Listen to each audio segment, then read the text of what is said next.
The message glowed on my phone screen at 3 a.m., a cruel, phosphorescent ghost in the suffocating dark of my cramped barracks room in Bavaria. The air was cold, smelling of old metal and the faint, persistent dampness that clings to everything in this part of Germany. Outside, the base was silent, a sleeping giant hushed only by the distant, rhythmic hum of generators, the mechanical heartbeat of our deployed lives. My new girlfriend and I just bought a place together with your savings. She's everything you'll never be. The words didn't register at first. They were just a string of letters, alien and nonsensical in the dead of night. My mind, groggy from a fitful 4 hours of sleep, tried to file them away as a prank, a wrong number, a bizarre dream bleeding into reality. But then I saw the photo attached. My husband, Darren, was grinning like an idiot, a wide, thoughtless smile that I once found charming but now looked utterly vacuous. Next to him stood a blonde woman, barely out of college by the looks of her, all fake tan and carefully constructed Instagram poses. They were both holding a large, red sold sign, their arms wrapped around each other in a gesture of triumphant partnership. Behind them, bathed in the golden light of a Texas sunset, stood a 2-story craftsman-style house with a sprawling wraparound porch. The house. Our house. A cold, sharp clarity cut through my exhaustion, more potent than any double-shot espresso. It wasn't just any house. It was the exact style we talked about for years, the one I had bookmarked on countless real estate sites, the one I dreamed about during long, lonely nights on patrol. It was the physical embodiment of our shared future, a future I was working tirelessly to build, one grueling deployment at a time. And he was standing in front of it with her. My name is Valerie Morgan, and I'm a 35-year-old logistics officer in the United States Army. For the past 6 months, my world had consisted of coordinating supply chains, managing military operations, and ensuring that thousands of soldiers had what they needed to do their jobs. It was a high-stress, high-stakes environment where a single misplaced decimal point could have monumental consequences. I thrived on the precision, the discipline, the unwavering focus it demanded. While I was managing the logistics of a small city, my husband back in Austin, Texas, had been, in his words, exploring his entrepreneurial freedom. A year ago, he'd been laid off from his mid-level marketing job. I'd been supportive, encouraging him to take some time to figure out what he really wanted to do. Maybe this is a blessing in disguise, Dare. I told him over a crackling video call. You can finally start that consulting business you've always talked about. We had a plan. A solid, meticulously crafted plan. I would serve out my contract, and the extra deployment pay, combined with our joint savings, would be more than enough for a down payment on our dream home and a comfortable cushion to help my aging parents retire. Every month, without fail, I transferred $2,000 to our joint account, a tangible contribution to the life we were supposed to be building together. That money wasn't just currency. It was a symbol of my sacrifice, my commitment, my trust. His entrepreneurial freedom, it now seemed, apparently meant exploring the full extent of unemployment benefits and, more pressingly, my bank account. I set my phone down carefully on the cold metal nightstand, my hands steadier than they had any right to be. My heart wasn't pounding. It was a block of ice in my chest. Around me, the base was quiet, except for the distant hum of generators and the occasional footsteps of the night patrol making their rounds. The world outside my small room was orderly, predictable, governed by rules and consequences. The world on my phone screen was pure chaos, a betrayal so profound it felt like a physical blow. The rage would come later. I knew it was there, simmering beneath the surface, a sleeping volcano of fury. But right now, I felt something colder, more calculating. Darren had always been impulsive, prone to grand gestures and poor financial decisions. But this crossed every line we'd ever drawn in our 8-year marriage. This wasn't just an affair. This was a calculated act of demolition. The woman in the photo looked young enough to be his daughter, a cliché so painful it was almost laughable. Her name was probably something trendy and meaningless, like Tiffany or Brittany. Everything about the situation screamed desperation and midlife crisis, a pathetic attempt to reclaim a youth he never really had. I picked up my phone again, my thumb hovering over the delete button before I stopped myself. Evidence. My training kicked in. Document everything. I scrolled through the other photos he'd sent over the past week, images I had initially viewed with a pang of homesickness, but now saw through a new, brutal lens. Darren at expensive restaurants I knew we couldn't afford, even on my officer's salary. Darren buying expensive wine. Darren and his girlfriend on shopping trips, her arms loaded with designer bags from boutiques I would never dream of entering. Each image now felt like a deliberate slap, a taunt designed to show me how much better his life had become without me, funded by me. Then, a memory surfaced, sharp and unwelcome. About a month ago, I'd received a fraud alert from our bank. Something about unauthorized access attempts and signature verification issues. At the time, I'd been in the middle of coordinating a major, time-sensitive supply shipment across 3 countries. I dismissed the alert as a system glitch, a minor annoyance to be dealt with later. I had a mission to focus on. I trusted my husband. I'd sent him a quick text and he'd assured me he'd handle it, that it was probably just a computer error. But now, the pieces were falling into place with sickening precision. The unauthorized access, the verification issues, it wasn't a glitch. It was him. He'd been testing the waters, probing the defenses of our shared finances, preparing for his final, devastating assault. And the house. The house haunted me most. It wasn't just any house. It was the exact style we talked about buying together, complete with the wraparound porch I'd dreamed of since childhood, where I imagined us growing old, watching our future children play in the yard. He'd taken our shared vision, the most intimate blueprint of our future, and twisted it into the stage for his betrayal. I reached for my secure phone, the one reserved for official military communication. It was time to make some calls. The quiet discipline of my profession was a lifeline now, a steel framework holding me together as my personal world imploded. He had forgotten who he was married to. He thought I was just a naive, distant wife, a walking ATM funding his new life. He was about to get a very stark reminder that I was a logistics officer in the United States Army, and I was about to coordinate the most important operation of my life. The next morning, I sat across from Captain Patricia Weber in the JAG legal office.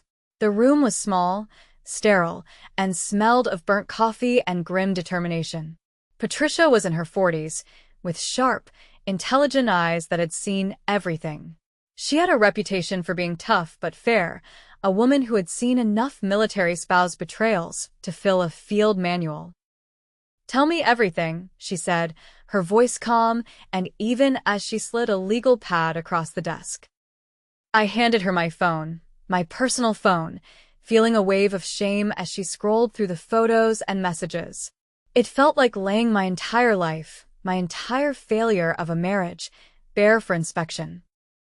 "My husband emptied our joint savings to buy a house with another woman," I said, the words sounding hollow and rehearsed. "He's been unemployed for over a year, living off my deployment pay." Patricia's expression hardened as she scrolled through the evidence. She didn't offer platitudes or sympathy. She offered action. "When did you last authorize any major transactions?" "Never," I replied, my voice gaining strength. "We agreed the money was for my parents' retirement and our future down payment." I pulled out a folder containing the bank statements I had printed that morning from the secure network. "I've been sending $2,000 monthly to our joint account. He was supposed to be paying bills and saving the rest." I pointed to the statement. Approximately $45,000 over the past 18 months, not including the other debt. The number hit me fresh each time I said it. Nearly 2 years of careful, disciplined saving gone. Wiped out by cheap wine and designer handbags for a woman I'd never met. Patricia made notes quickly, her pen scratching across the paper with a satisfying finality. "You mentioned a fraud alert about a month ago?" "Yes," I admitted, feeling a flush of embarrassment. "Something about signature verification and unauthorized access attempts." I was coordinating a major supply operation and didn't have time to investigate. I I trusted him. I felt stupid admitting it, but deployment schedules were brutal. You operate in a bubble of intense focus, and you have to trust that the life you left behind is being managed. That's the deal. That's actually good news, Patricia said, looking up from my phone. It means the bank flagged suspicious activity. It establishes a timeline. She picked up her own phone. I'm calling Sergeant First Class Rodriguez in financial crimes. He specializes in military spouse fraud cases. Within an hour, I was sitting with both Patricia and Rodriguez, a stocky man with kind eyes who'd clearly seen too many soldiers betrayed by the people they trusted most. He reviewed the evidence with a quiet, methodical intensity. Mrs. Morgan, this happens more than you'd think, Rodriguez said, his voice gentle but firm. Deployed service members are particularly vulnerable. The distance, the time zones, the trust we place in our families, it creates perfect conditions for financial abuse. He opened a thick folder. The good news is, you have strong legal protections. The Service Members Civil Relief Act, military banking regulations, and if he forged your signature, which seems likely, we're looking at federal wire fraud. What's the process? I asked, my voice barely a whisper. First, we contact the bank to freeze all joint accounts. Then we trace every transaction. If he used forged documents or misrepresented your deployment status to bypass normal verification procedures, that's multiple felonies. Rodriguez's voice carried a quiet satisfaction that was beginning to echo inside me. Some people think military spouses are easy targets. They're about to learn otherwise. I felt something shift inside me, the first stirring of hope since seeing those photos. By that afternoon, I had a full financial investigation team working my case. Staff Sergeant Jennifer Clark, a forensic accountant with the military police, had pulled transaction records going back 2 years. The picture they painted was worse than I'd imagined. He's been bleeding your account dry for months, Jennifer said over a secure video call, pointing to a printout covered in red marks. Small amounts at first, $300 here, $500 there. Classic pattern of financial abuse. The victim doesn't notice until it's too late. I studied the highlighted withdrawals, restaurant charges at places I'd never heard of, online purchases for electronics, clothing, jewelry, cash advances that happened almost weekly. I thought he was just struggling with unemployment. I confessed, the guilt a bitter taste in my mouth. I kept sending more money because I felt guilty for being away. That's exactly what he was counting on, Rodriguez's voice cut in. He'd returned with more documents, including copies of the house purchase paperwork. Here's where it gets interesting. To buy that house, he needed to show stable income and down payment funds. He did that by forging your signature on financial documents and claiming you were a willing co-purchaser. Patricia leaned forward.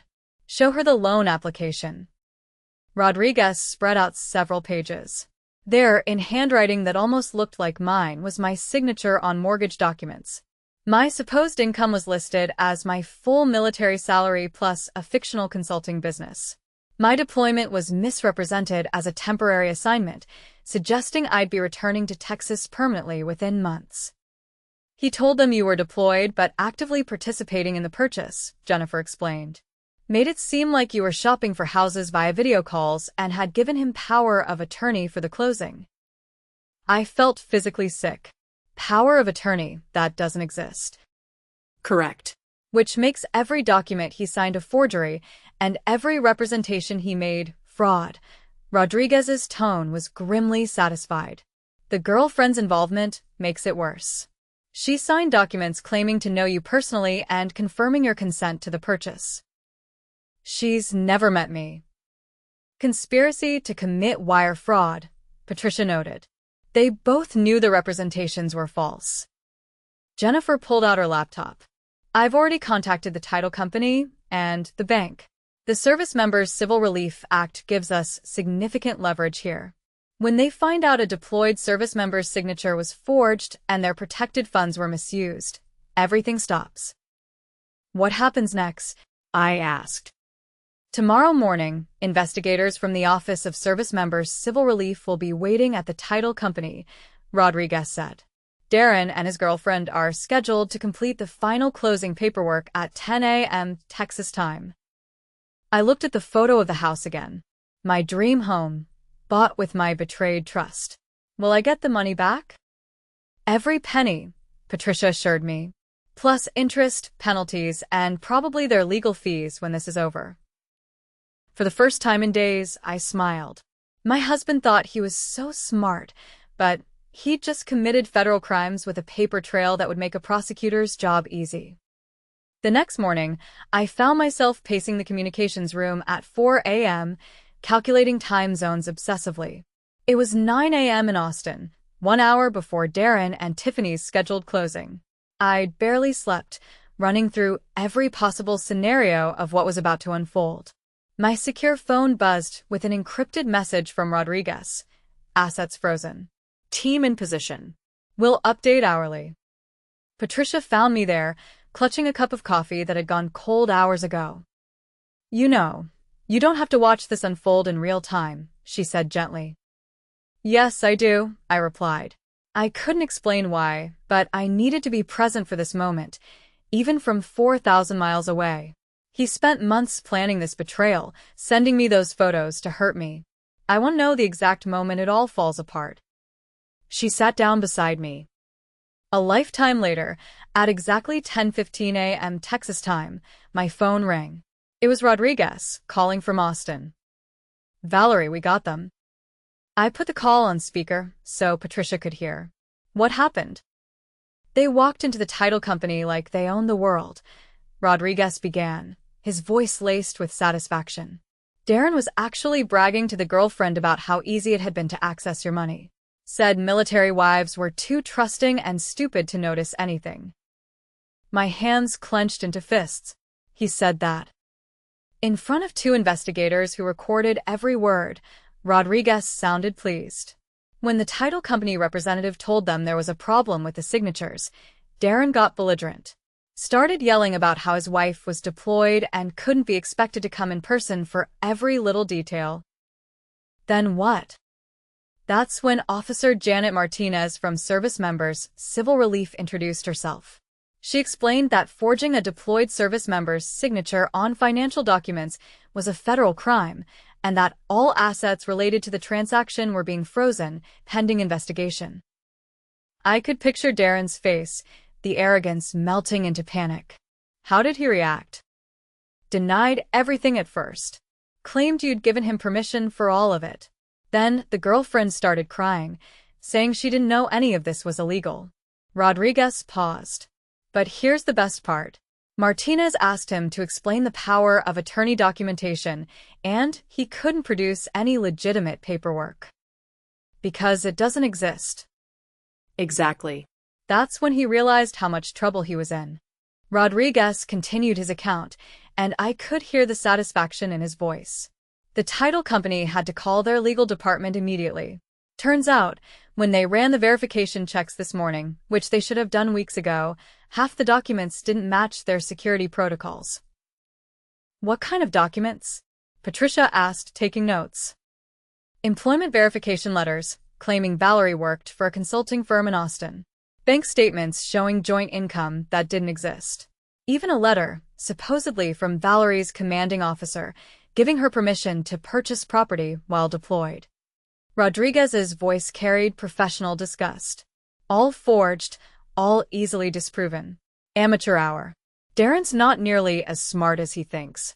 He used an old letterhead template he probably downloaded online, and the supposed commanding officer's signature was just a Google image of a military signature. Any real verification would have caught it immediately. My phone buzzed with a text message, and my blood went cold. It was from Darren. What the hell did you do?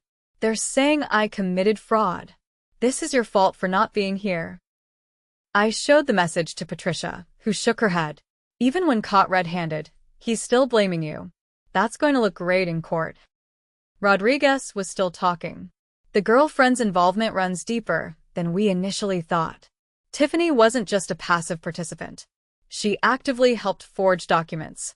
We found text messages between them, planning how to make the fake paperwork look legitimate. She was in on it from the beginning. According to the message thread we recovered, she's the one who suggested using your deployment status to their advantage, said military wives were easy targets because they couldn't monitor things closely. His voice hardened. She also bragged to friends about spending your money, posting social media photos with captions like, "When your man knows how to provide." I remembered those photos. Tiffany in expensive restaurants, wearing jewelry I couldn't afford, living the life I should have been building for my future. Social media evidence. Screenshots of everything. She documented their entire fraud scheme, thinking it made her look successful. Every expensive dinner, every shopping trip, every luxury purchase, all time-stamped and geotagged. Rodriguez sounded almost amused.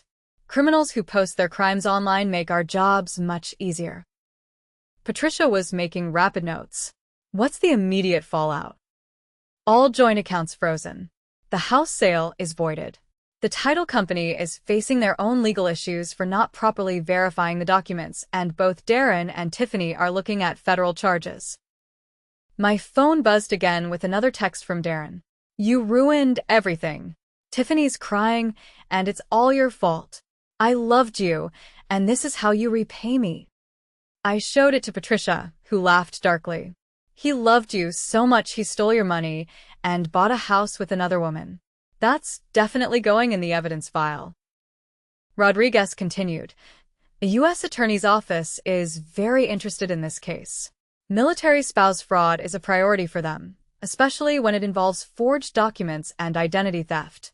They're looking at wire fraud, identity theft, conspiracy, and violations of the Service Members Civil Relief Act. What kind of penalties are we talking about? Wire fraud alone carries up to 20 years. Add the identity theft and military protection violations, and they're both looking at serious federal prison time. He paused. Plus full restitution to you, including penalties and interest. I felt something I hadn't experienced since seeing those first photos. Genuine peace. When will they be arrested? Already happened. They're both in federal custody as of 30 minutes ago.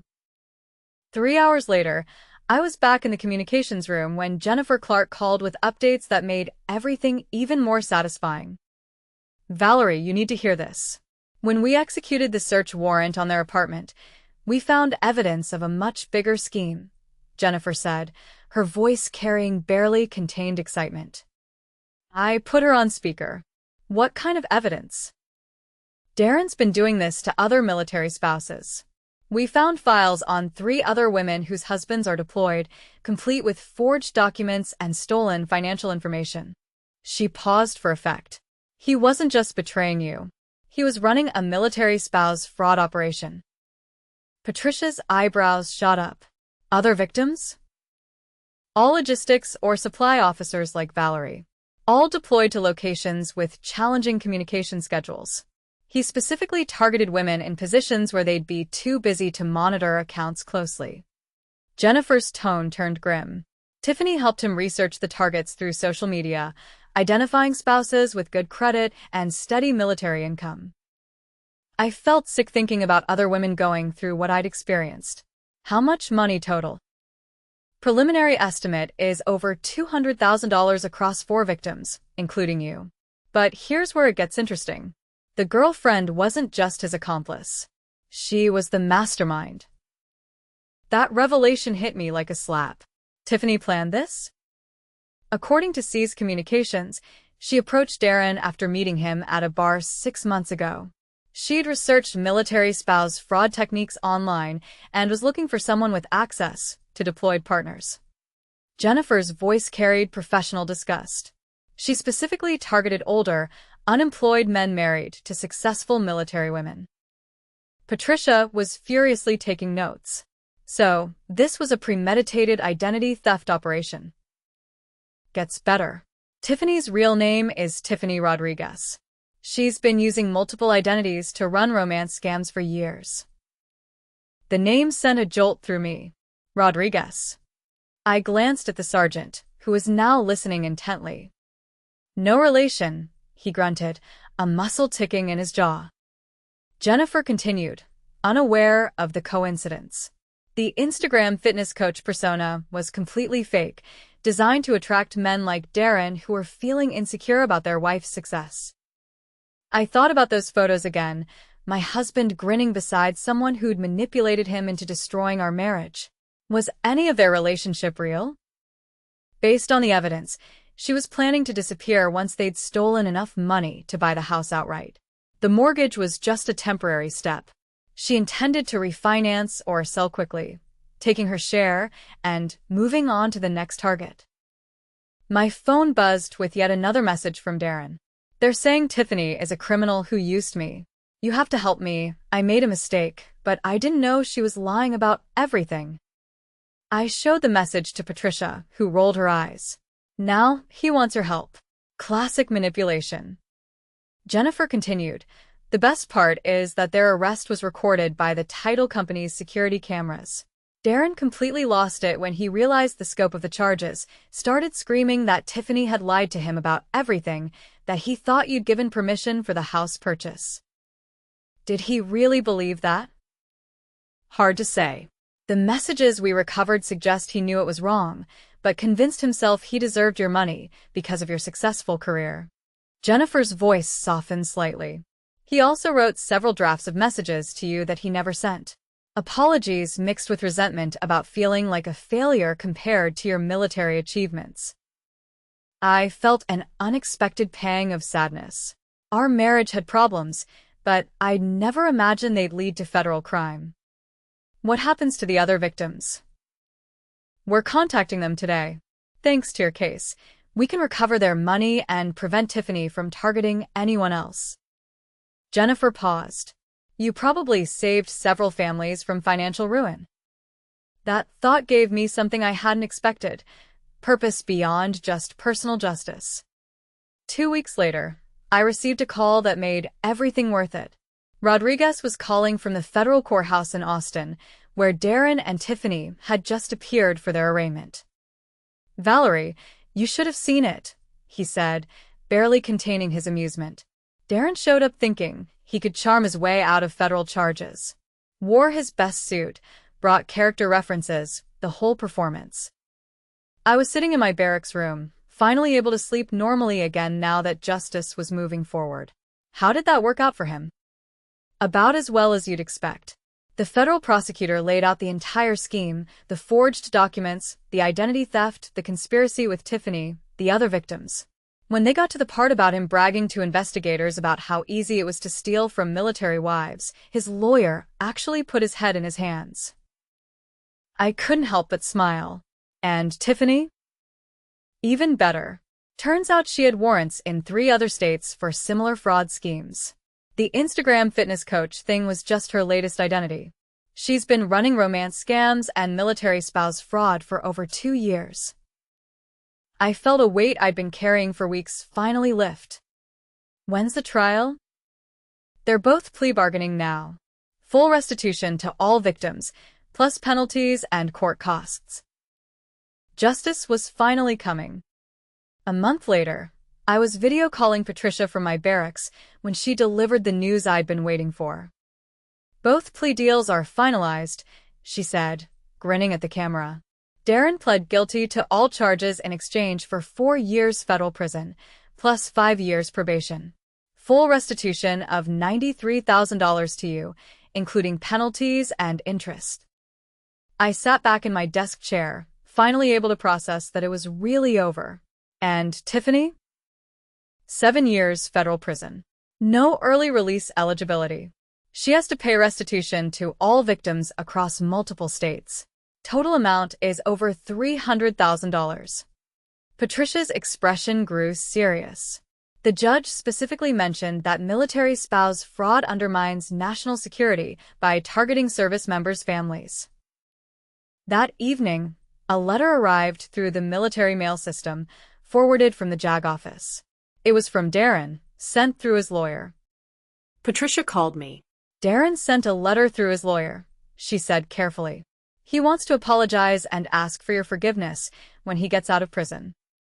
I laughed, surprising myself. He still thinks this is about him. He destroyed our marriage, stole my money, committed federal crimes, and hurt other military families. But he wants my forgiveness, I said to Patricia, the ice in my chest finally melting into a hot, cleansing fire. What should I tell his lawyer? She asked. I took a deep breath, the air in my small room suddenly feeling clean and new. Tell him I'm too busy building my real future to waste time on his fantasy of redemption. I looked at my deployment countdown calendar on the wall. I have 3 months left here. Then I'm starting fresh. The revenge was complete, but my life was just beginning. As I closed the laptop and prepared for my evening patrol, I realized that the betrayal that had shattered my trust had also revealed my own strength. Sometimes the worst thing that happens to you becomes the catalyst for the best thing you'll ever do.